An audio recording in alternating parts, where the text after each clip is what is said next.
Bienvenidos a la segunda clase del módulo de reanimación. En esta clase revisaremos la reanimación cardiopulmonar básica. El contenido de esta clase será fundamentalmente dos. Primero, revisar las definiciones fisiopatológicas y epidemiológicas de paro cardiorrespiratorio y reanimación cardiopulmonar. Daremos una breve reseña de dónde nacen las recomendaciones de reanimación cardiopulmonar. Y por último, y en forma fundamental, revisaremos uno a uno los elementos de la cadena de la sobrevida, poniendo énfasis en las consideraciones conceptuales de cada uno de ellos y relacionándolo con el contexto anestésico cuando corresponda. Comenzaremos entonces repasando el concepto de paro cardiorrespiratorio, el cual ya revisaron largamente en su primera clase. El paro cardiorrespiratorio corresponde a una falla cardíaca aguda que es potencialmente reversible, lo cual provoca un flujo aórtico nulo o insuficiente para suplir las necesidades metabólicas básicas del corazón y el cerebro, produciéndose isquemia miocárdica y cerebral. Desde el punto de vista eléctrico, cuando nos enfrentamos a un paro cardiorrespiratorio, pueden subyacer solo tres condiciones eléctricas en el miocardio. En primer lugar, una fibrilación ventricular o taquicardia ventricular sin pulso, lo que llamaremos ritmos desfibrilables. Podemos estar frente a una actividad eléctrica sin pulso o a una asistolía. Estos dos últimos son los que llamaremos ritmos no desfibrilables. Epidemiológicamente, podemos clasificar el paro cardiorrespiratorio en extrahospitalario e intrahospitalario.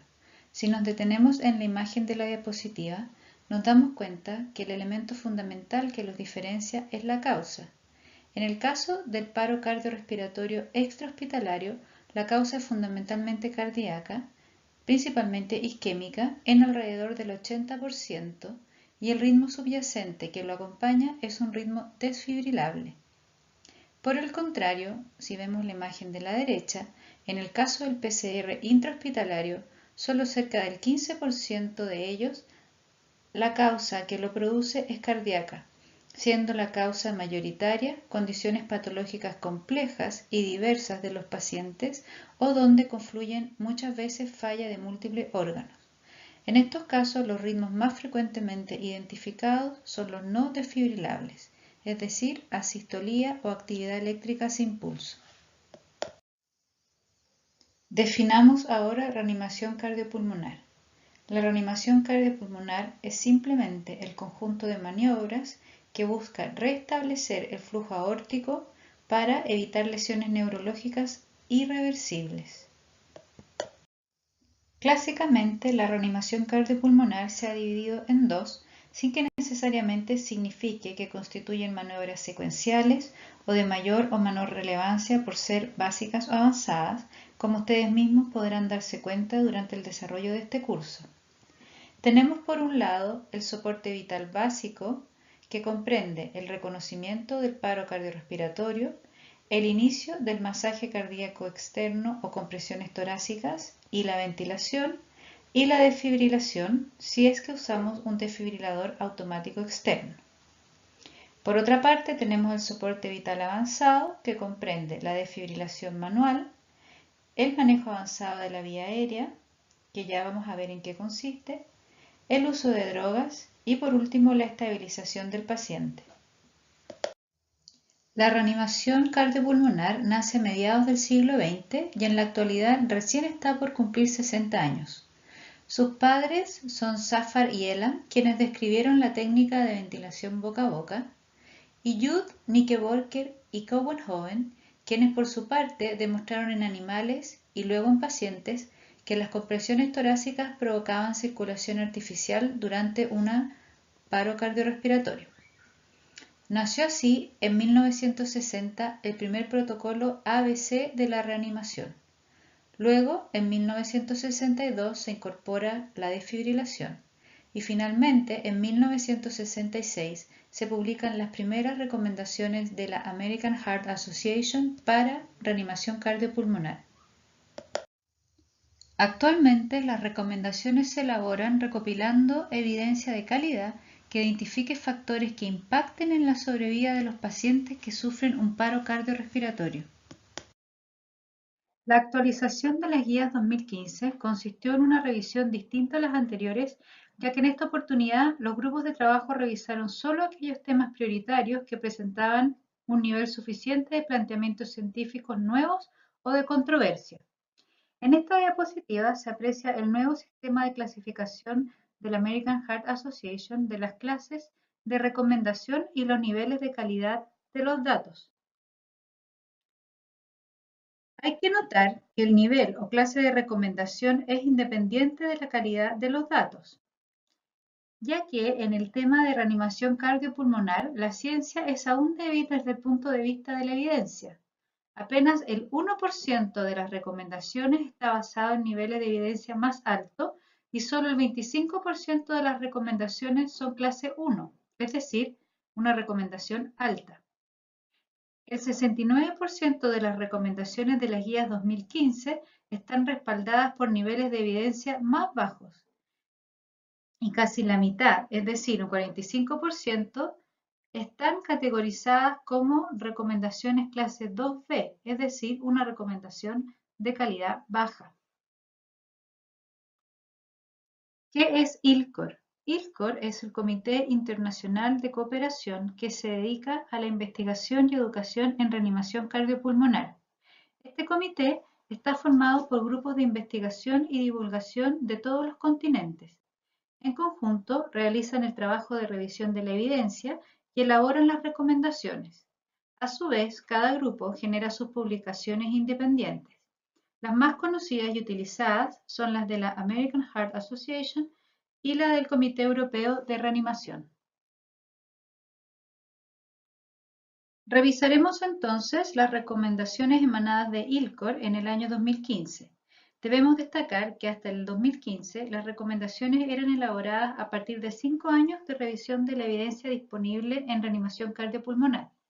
A partir del año 2016, ILCOR determinó realizar continuamente una revisión de la evidencia en relación a puntos claves y prioritarios y divulgar cambios o nuevas estrategias en forma continua. Les menciono que la última actualización fue publicada en diciembre del año 2017 y que no contiene elementos nuevos diferentes a los que a continuación analizaremos. Dicho todo lo anterior, ahora comenzaremos a hablar de reanimación cardiopulmonar. Pero, para comenzar a analizar el tema, incorporando conceptos fundamentales para su práctica y ejecución racional y efectiva, como especialistas que son, y no como reanimadores de la calle, es fundamental que nos preguntemos qué consideraciones debemos tener al pensar en reanimación cardiopulmonar.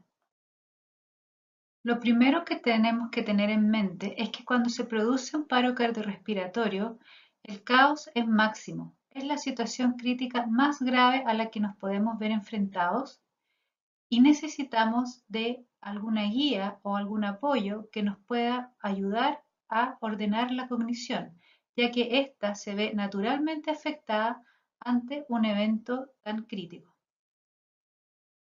Lo segundo que debemos tener presente es que además de dominar y seguir un algoritmo que nos ayude a trabajar ordenadamente haciendo más eficiente la reanimación cardiopulmonar, debemos comprender qué es lo que está pasando, saber qué debemos hacer y saber cómo lo tenemos que hacer.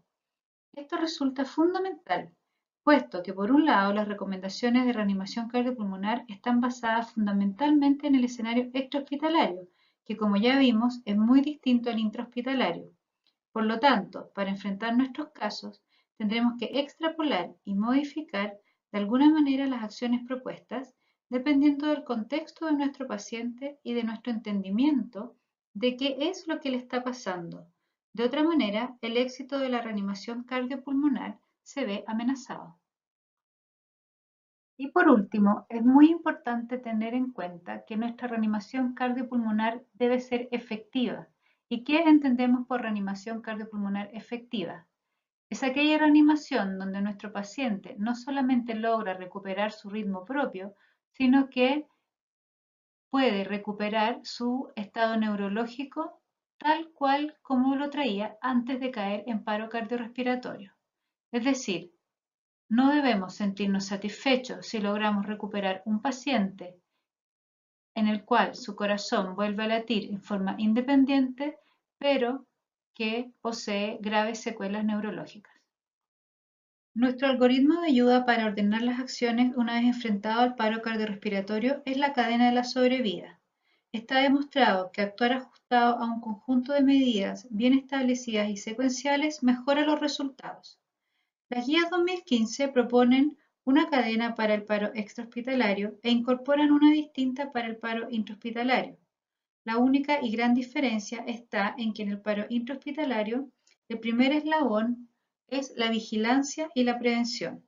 Esto significa que debemos estar atentos al deterioro de nuestro paciente y ser capaces de actuar oportunamente en cuanto a diagnóstico y tratamiento, evitando que se produzca el paro cardiorrespiratorio. Los demás eslabones son comunes y sigue con el reconocimiento y activación del sistema de respuesta a la emergencia, cualquiera que sea este dependiendo del escenario, la pronta instalación de las maniobras de reanimación cardiopulmonar de calidad, la desfibrilación rápida, ya sea utilizando un desfibrilador automático o una desfibrilación manual. Posteriormente, en el caso del paro intrahospitalario, el soporte vital avanzado y los cuidados postparo cardíaco si el paciente se recupera. Y en el caso del paro extrahospitalario, la llegada a los servicios de emergencias médicos básicos y avanzados y posteriormente el soporte vital avanzado y cuidados postparo cardíaco si es que el paciente se recupera una vez ingresado en un centro de atención hospitalario. Revisemos, pues, los eslabones de la cadena de la sobrevida uno a uno. El primero o el segundo en el caso de la reanimación intrahospitalaria. ¿Cómo hacemos el diagnóstico clínico de paro cardiorrespiratorio? A partir de este punto, los invito a ponerse en el contexto específico, que es aquel donde les tocará actuar a ustedes, el PCR intrahospitalario y principalmente el perioperatorio. Recuerden, deben siempre ajustar y contextualizar las recomendaciones a su contexto específico, puesto que, como iremos descubriendo, posee características particulares. La sola aplicación de la recomendación sin análisis ni contextualización no resultará exitosa para el resultado final de su paciente. El diagnóstico del paro lo haremos de acuerdo a las recomendaciones de ILCOR que probablemente todos ustedes conocen y manejan. El paciente no responde, no respira o tiene respiración agónica o tiene ausencia de pulso. La búsqueda del pulso se recomienda solo en aquel personal entrenado y esta no debe tardar más de 10 segundos. Espero que ya hayan comenzado a preguntarse o a plantearse cómo hacen este diagnóstico o cómo aplican estas recomendaciones a un paciente que está intubado e inconsciente bajo anestesia general. Aparecen entonces algunas recomendaciones contextualizadas que nos dan la respuesta y complementan la recomendación clásica recién revisada. La Sociedad Chilena de Anestesia propone incorporar para el diagnóstico del paro los siguientes elementos. Desaparición de curvas. Desaparición de la curva de presión arterial invasiva. Desaparición de la curva de pletismografía. Desaparición de la curva de capnografía. Una vez que hemos hecho el diagnóstico de paro y hemos pedido ayuda, nos corresponde el tercer eslabón de la cadena, iniciar una reanimación cardiopulmonar de calidad. ¿Cómo lograr que una reanimación cardiopulmonar sea de calidad o efectiva? Para responder a esa pregunta, lo primero que tenemos que pensar e incorporar como pilar fundamental de la reanimación cardiopulmonar básica es que en el paro cardiorrespiratorio hay flujo cero, como se ve en esta imagen. Están los componentes de la sangre dentro del territorio vascular, pero detenidos, sin poder suplir las necesidades del corazón y el cerebro. Si esta condición se mantiene, no hay ninguna posibilidad de recuperación de circulación espontánea. De alguna manera debe generarse un flujo coronario para que exista alguna posibilidad de recuperación de la circulación espontánea. Esto depende de generar presión de perfusión coronaria. Es decir, tenemos que ser capaces de generar presión de perfusión coronaria para que haya flujo coronario y exista entonces alguna mínima posibilidad de que el paciente recupere su ritmo propio y circulación espontánea. Hace ya más de 2 décadas que está claramente establecido a partir de estudios animales y también en humanos la relación directa que existe entre los niveles de presión de perfusión coronaria logrados con las compresiones torácicas y la posibilidad de resucitación del paro cardiorrespiratorio.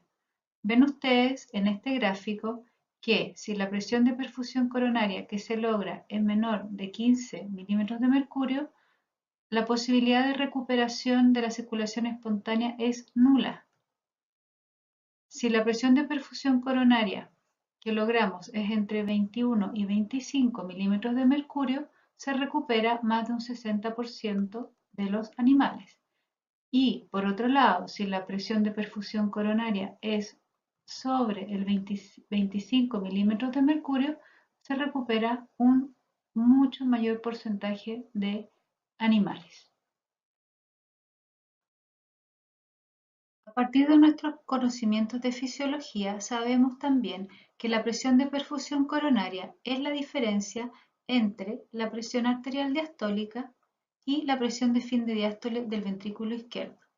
A su vez, esto está determinado por distintos factores como la resistencia vascular, el volumen intravascular, la presión intratorácica y agregamos a esta lista las compresiones torácicas, ya que estamos hablando de reanimación de un paciente en paro. Sobre estos 3 primeros factores podemos actuar con poca relevancia y poco impacto en el resultado de la reanimación, pensando en nuestro objetivo central de recuperar presión de perfusión coronaria.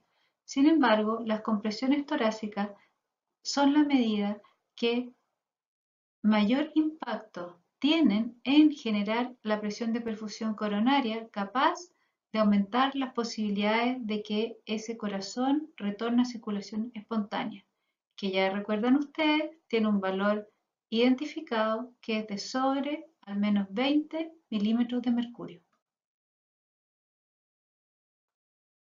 La mala noticia es que se ha visto que solo entre un 10 y un 25% del gasto cardíaco normal se genera con compresiones torácicas efectivas. También se ha visto que la presión arterial diastólica lograda con las compresiones rara vez alcanza 25 milímetros de mercurio. Dependiendo de la presión de fin de diástole del ventrículo izquierdo que tenga el paciente en cuestión, esta presión arterial diastólica podría ser insuficiente para lograr la presión de perfusión coronaria que necesitamos, que dijimos al menos debe ser de 20 milímetros de mercurio para que nuestro paciente tenga alguna posibilidad de recuperar circulación espontánea. A partir de lo anteriormente mencionado, espero haberlos inducido a pensar de que no basta con realizar compresiones torácicas, sino que necesariamente estas deben ser efectivas, es decir, deben ser realizadas pensando en obtener al menos 20 milímetros de mercurio de presión de perfusión coronaria para que nuestro paciente tenga alguna posibilidad de recuperar circulación espontánea. Entonces, ¿cómo se realizan correctamente las compresiones torácicas para que éstas realmente resulten efectivas? Entonces, ¿qué dice la recomendación actual respecto de la secuencia de la reanimación y de la relación compresiones-ventilación? Las compresiones torácicas deben ser precoces e ininterrumpidas, esto como punto central. En relación a la secuencia entre la compresión y ventilación, esto ha cambiado ya desde hace varios años. Antiguamente se decía que inicialmente debíamos preocuparnos de despejar la vía aérea, luego de ventilar y en tercer lugar preocuparnos de la circulación. Esto ha quedado absolutamente obsoleto por todo lo que acabamos de comentar y lo prioritario entonces es ocuparnos de la circulación mediante las compresiones torácicas, luego de la vía aérea y por último de la ventilación. Esto es tan así que en el caso de que exista un reanimador lego, es decir, alguien que no está entrenado en reanimación cardiopulmonar, la recomendación es que solo realice compresiones torácicas y se olvide de la ventilación. Existen tres razones fundamentales para esta recomendación. La primera es que se vio que aumentaba el número de ejecuciones de reanimación cardiopulmonar por personas legas al no tener que manejar la vía aérea. En segundo lugar, en el paro cardiorrespiratorio extrahospitalario, la causa, como ya vimos, es cardíaca. Por lo tanto, al producirse el paro, el contenido arterial de oxígeno está conservado y la ventilación no es prioritaria, al contrario de la circulación, que sí lo es por todo lo conversado. Y por último, el gasto cardíaco que se genera, como ya comentamos también, está muy por debajo de lo normal. Por lo tanto, la discreta ventilación que podría presentarse por las compresiones torácicas se ajustaría a un BQ disminuido globalmente. Sin embargo, si tenemos un reanimador entrenado, está recomendado que realice compresiones y ventilación. Hasta aquí, lo que no podemos olvidar es que las compresiones torácicas son la piedra angular de la reanimación cardiopulmonar, tanto básica como avanzada.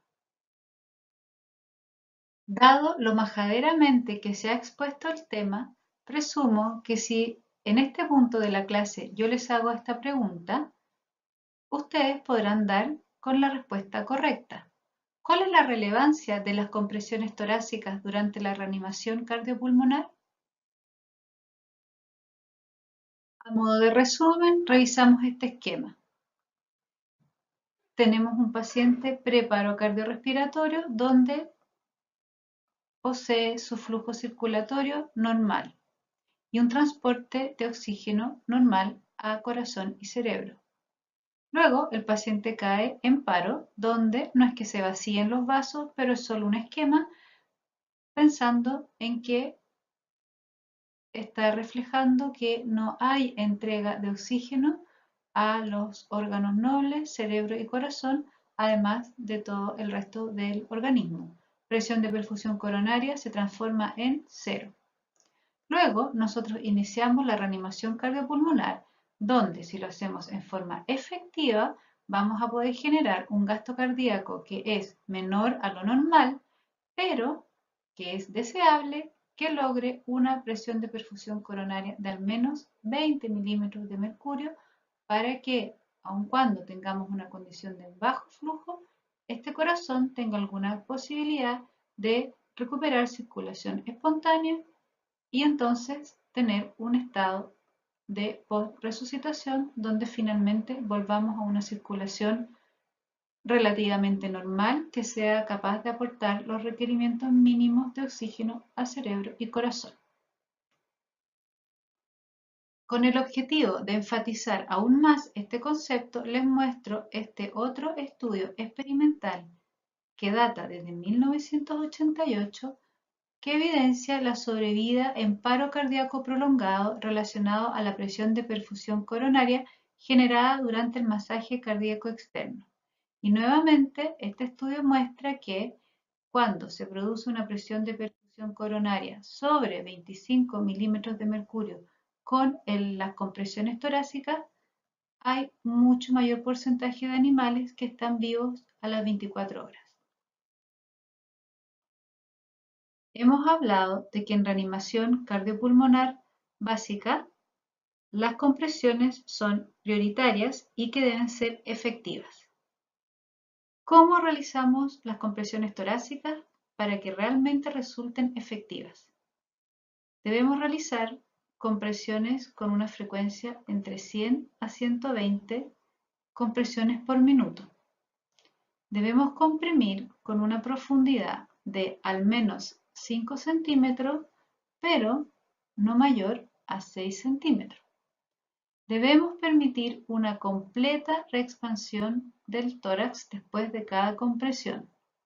No debemos apoyarnos en el pecho entre las compresiones. Debemos liberarlo. Debemos reducir al mínimo las interrupciones de las compresiones y si debemos hacerlo por alguna razón muy relevante, estas no deben durar más de 10 segundos. Debemos, como ya vimos también, ventilar adecuadamente.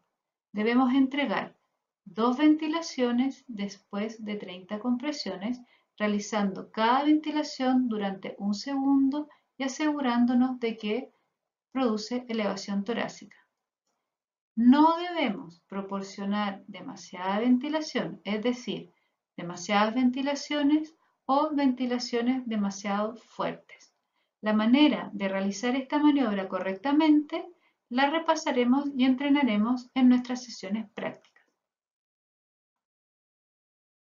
A estas alturas de la clase, pienso que esta pregunta todos ustedes la pueden responder en forma correcta. ¿Por qué es importante minimizar las interrupciones de las compresiones torácicas? Tal vez este esquema les ayudaría a redactar su respuesta. Esta figura muestra la respuesta hemodinámica a 15 compresiones durante fibrilación ventricular. Fíjense en esta curva que representa la presión arterial diastólica, en esta otra que representa la presión en la aurícula derecha en fase de relajación, la cual en teoría podríamos homologar a la presión de fin de diástole del ventrículo izquierdo. Y esta diferencia entonces corresponde a exactamente la presión de perfusión coronaria. Noten que esta diferencia va aumentando con cada compresión. Es decir, lo que tenemos que tener en mente es que más o menos cuando llegamos a la compresión número 15, obtenemos la presión de perfusión coronaria sobre 20 o 25 milímetros de mercurio que dijimos era la necesaria. No se obtiene en forma inmediata al iniciar las compresiones. Si lo vemos de esta otra forma, iniciamos nuestras compresiones más o menos alrededor de la compresión número 15, logramos nuestra presión de perfusión coronaria deseada y luego mantenemos con una buena calidad de las compresiones de acuerdo a las recomendaciones sin interrumpir. Si por otro lado iniciamos nuestras compresiones, llegamos a la compresión número 15 con una buena calidad de compresiones, mantenemos nuestra presión de perfusión coronaria, luego interrumpimos para hacer alguna maniobra, caemos a cero, comenzamos otra vez, demoramos alrededor de 15 compresiones para generar nuestra presión de perfusión coronaria deseada, la mantenemos algunos segundos o minutos, volvemos a interrumpir, presión cero otra vez. Esto determina que exista una gran cantidad de tiempo durante nuestras maniobras de reanimación en que la presión arterial diastólica generada o lograda y en consecuencia la presión de perfusión coronaria están por bajo los valores que necesitamos para que este corazón tenga alguna posibilidad de recuperar su circulación espontánea. Lo que necesitamos es esta figura. La mayor parte del tiempo de nuestra reanimación logrando presiones arteriales diastólicas y de perfusión coronaria en consecuencia adecuadas o mínimas para que nuestro paciente tenga alguna posibilidad de recuperar circulación espontánea. De ahí la relevancia de interrumpir al mínimo las compresiones torácicas. No existe maniobra más relevante para el éxito de la reanimación que mantener una presión de perfusión coronaria constante y mínima para que pueda recuperarse el paciente. Resumiendo, podemos decir que la reanimación cardiopulmonar de calidad se basa en compresiones torácicas de calidad. ¿Cómo las realizamos? Comprimiendo a una frecuencia no menor a 100 por minuto ni mayor a 120 por minuto, comprimiendo el tórax en su diámetro anteroposterior a una profundidad no menor a 5 centímetros y no mayor a 6 centímetros, permitiendo una completa reexpansión del tórax después de cada compresión, minimizando las interrupciones de las compresiones torácicas al máximo y evitando ventilaciones excesivas. Tenemos ya muy claro la necesidad de realizar compresiones torácicas efectivas durante la reanimación cardiopulmonar y cómo hacerlo para que realmente resulten efectivas. Sin embargo, ¿cómo sabemos si las compresiones que estamos realizando están resultando realmente efectivas? Evidencia diversa apoya estos dos objetivos fisiológicos como útiles para monitorizar la calidad de las compresiones torácicas, el CO2 expirado y la presión arterial diastólica. El valor de CO2 expirado objetivo debe ser mayor a 15 milímetros de mercurio y el valor de presión arterial diastólica debe ser mayor a 40 milímetros de mercurio. La posición nuestra como anestesiólogos es muy ventajosa porque muchas veces vamos a disponer de estos monitores instalados en nuestro paciente al momento de ocurrir el paro. En caso de que esto no ocurra, podemos fácil y rápidamente instalar un tubo endotraqueal y monitorizar el CO2 expirado y de la misma manera instalar una línea arterial que nos permitirá monitorizar la presión arterial diastólica directa. Solo dos palabras en cuanto a la ventilación.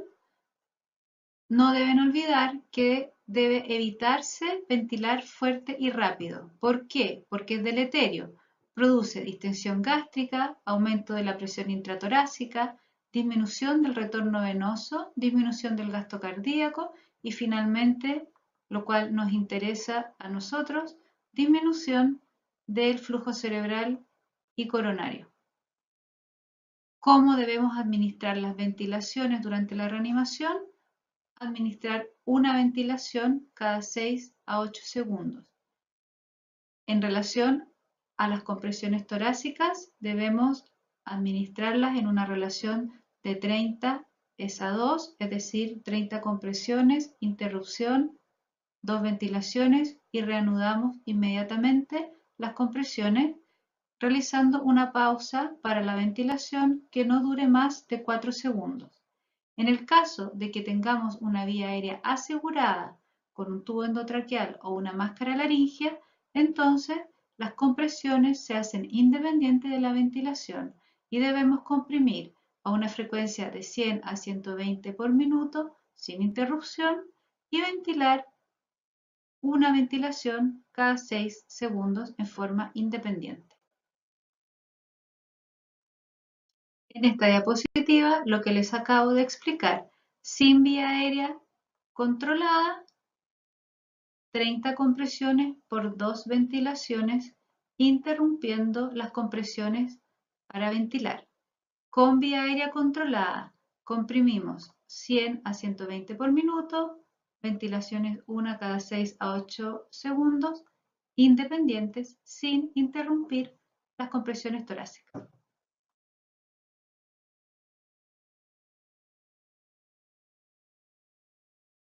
El objetivo de la desfibrilación es depolarizar el miocardio para permitir reanudar la actividad eléctrica normal. Existen dos tipos de onda, la onda monofásica y la onda bifásica. La diferencia entre ambas es que en la monofásica la corriente fluye solamente en un sentido, en cambio en la onda bifásica la corriente fluye en un sentido y luego en el sentido contrario. No existe diferencia en términos de resultado a largo plazo entre ambos tipos de corriente. Sin embargo, con la utilización de la onda bifásica se observa un mayor porcentaje de retorno a la circulación espontánea con corrientes menores, lo cual puede ser beneficioso puesto que la aplicación de corriente al miocardio no es inocua y genera disfunción miocárdica post-reanimación. En relación a la desfibrilación, este es quizás el cuadro que quisiera que recordaran en forma más importante y tiene que ver con el porcentaje de éxito de la desfibrilación en relación al tiempo en el cual se aplica la descarga una vez ocurrido el paro. Y fíjense que si somos capaces de administrar la descarga al minuto o dentro del minuto de producido el paro, nuestro porcentaje de recuperación estará cerca del 90%. Sin embargo, este porcentaje de recuperación va cayendo rápidamente en el tiempo y si nosotros diéramos una descarga después de 9 minutos, por ejemplo, en que ha ocurrido el paro, las posibilidades de recuperación de nuestro paciente caen a menos del 10%. Entonces, recordar que las posibilidades de recuperación se reducen un 7 a 10% por cada minuto que pase sin desfibrilar. Mensaje: debemos intentar la desfibrilación lo más precoz posible una vez que diagnosticamos el paro. En el ambiente intrahospitalario, el tiempo objetivo es de 3 minutos. El detalle de la descarga, de acuerdo a la recomendación vigente, dice que ante un ritmo desfibrilable debemos hacer una descarga única y ya no secuencial como era antiguamente. Si disponen de un desfibrilador monofásico, lo cual es cada vez más escaso, su descarga será de 360 Joule. Si disponen de un desfibrilador bifásico, que es el que encontrarán en la gran mayoría de sus lugares de desempeño, la descarga va entre 120 y 200 Joule dependiendo del tipo de onda bifásica. Esto está claramente identificado en el regulador de intensidad de descarga de su equipo. Si por alguna razón no lo encuentran o no son capaces de identificarlo, por defecto en cualquier desfibrilador bifásico deben descargar con 200 Joule. Y si su paciente es pediátrico, la recomendación es realizar una primera descarga de 2 Joule por kilo y las siguientes descargas utilizar energía de 4 Joule por kilo. Por último, les presento un cuadro resumen de cómo realizar las maniobras que componen la reanimación cardiopulmonar básica y que repasaremos en las sesiones prácticas. Espero que hayan podido incorporar los conceptos fisiológicos y fisiopatológicos que están detrás de la reanimación cardiopulmonar básica, los cuales estamos obligados a tener siempre presente en forma central para poder realizar y liderar la reanimación cardiopulmonar en forma racional, efectiva y ajustada al contexto de nuestros pacientes.